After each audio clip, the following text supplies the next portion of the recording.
ഗുജറാത്ത് സംസ്ഥാനത്തിലെ ഒരു ഗ്രാമത്തിലെ ഒരു റെയിൽവേ സ്റ്റേഷനിൽ ഒരു ബെഞ്ചിൽ ഒരു അമ്മ ഇരിക്കുകയാണ്. അത് ആളൊഴിഞ്ഞ ഒരു റെയിൽവേ സ്റ്റേഷനാണ്. അവരൊരുപാട് നേരം ആ ഒരു ബെഞ്ചിൽ ഇരിക്കുന്ന കണ്ടിട്ട് അവിടെയുള്ളൊരു പോർട്ടർ വന്ന് ചോദിച്ചു, അമ്മ എന്താണ് അമ്മ ഒരുപാട് നേരമായിട്ട് ഇരിക്കുന്നല്ലോ, എനിക്ക് ഡൽഹി പോകാനാണ് മോനെ എന്ന് പറഞ്ഞു. അയ്യോ, ഡൽഹിക്കുള്ള ട്രെയിൻ പോയല്ലോ അമ്മേ, ഇനി നാളെ കാണുള്ളൂ. ഇവരാകെ വിഷണ്ണയായി. അമ്മ വിഷമിക്കണ്ട, ഒരു ദിവസം താമസിക്കാനുള്ള സൗകര്യം ഞാൻ ഏർപ്പാട് ചെയ്യാം അമ്മയെന്ന് പറഞ്ഞു. അമ്മയുടെ മോൻ്റെ പേരെന്താണ്? ലാൽ എന്നാണ്. എന്താണ് ഡൽഹിയിൽ ജോലി? ഒരു റെയിൽവേയിൽ എന്തോ ഒരു ചെറിയ ജോലി ഉണ്ടെന്നാണ് അവൻ എന്നോട് പറഞ്ഞിട്ടുള്ളതെന്ന് പറഞ്ഞു. പേര് പൂർണ്ണമായിട്ടും ചോദിച്ചപ്പോഴാണ് ലാൽ ബഹദൂർ ശാസ്ത്രിയാണെന്ന് മനസ്സിലാക്കുന്നത്. ലാൽ ബഹദൂർ ശാസ്ത്രി അപ്പോൾ കേന്ദ്ര റെയിൽവേ മന്ത്രിയായിരുന്നു.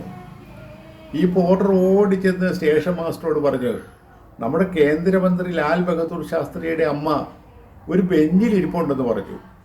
സ്റ്റേഷൻ മാസ്റ്റർ ഉദ്യോഗസ്ഥരും കൂടെ പാഞ്ഞ അമ്മയുടെ അടുത്തേക്ക് വന്നു. ഇവരെല്ലാം കൂടെ വരുന്ന കണ്ട അമ്മയ്ക്ക് പരിഭ്രാന്തയായി അവർ.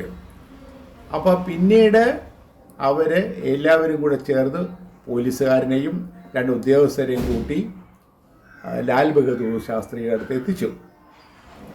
ലാൽ ബഹദൂർ ശാസ്ത്രിയെ എത്തിച്ചപ്പോൾ ആ അമ്മ ചോദിച്ചു, മോനെ നിനക്കിവിടെ എന്താണ് ജോലി മോനെ? ഒരുപാട് പേര് വന്നാണ് എന്നെ ഇവിടെ എത്തിച്ചതെന്ന് പറഞ്ഞു. അമ്മ, എനിക്ക് റെയിൽവേയിൽ ഒരു ചെറിയ ജോലിയെന്ന് ഞാൻ അമ്മയോട് പറഞ്ഞിട്ടുള്ളതല്ലേ, അത് താൽക്കാലിക ജോലിയാണമ്മേ എന്ന് പറഞ്ഞു. അതായിരുന്നു ലാൽ ബഹദൂർ ശാസ്ത്രി. ലാളിത്യത്തിൻ്റെ ഒന്നാന്തര ഉദാഹരണമായിരുന്നു ഇന്ത്യയുടെ രണ്ടാമത്തെ പ്രധാനമന്ത്രി. ജയ് ജവാൻ ജയ് കിസാൻ, അതായത് പട്ടാളക്കാർ ജയിക്കട്ടെ കർഷകർ ജയിക്കട്ടെ എന്നുള്ളൊരു മുദ്രാവാക്യം ഇന്ത്യയിൽ ആദ്യമായിട്ട് ഉയർത്തിയത് ലാൽ ബഹദൂർ ശാസ്ത്രി ആയിരുന്നു. അതുമാത്രമല്ല, അദ്ദേഹത്തിൻ്റെ പ്രത്യേകത എന്ന് പറയുന്നത്, അദ്ദേഹം കേന്ദ്ര റെയിൽവേ മന്ത്രിയായിട്ടിരിക്കുമ്പോൾ ഒരു ട്രെയിൻ അപകടം ഉണ്ടായി. ആ ദുരന്തത്തിൽ നിന്ന് 37 പേരാണ് മരിച്ചത്.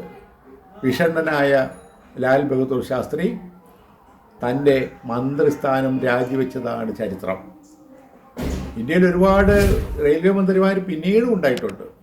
ഒട്ടനവധി റെയിൽവേ അപകടങ്ങൾ ഉണ്ടായിട്ടുണ്ട്.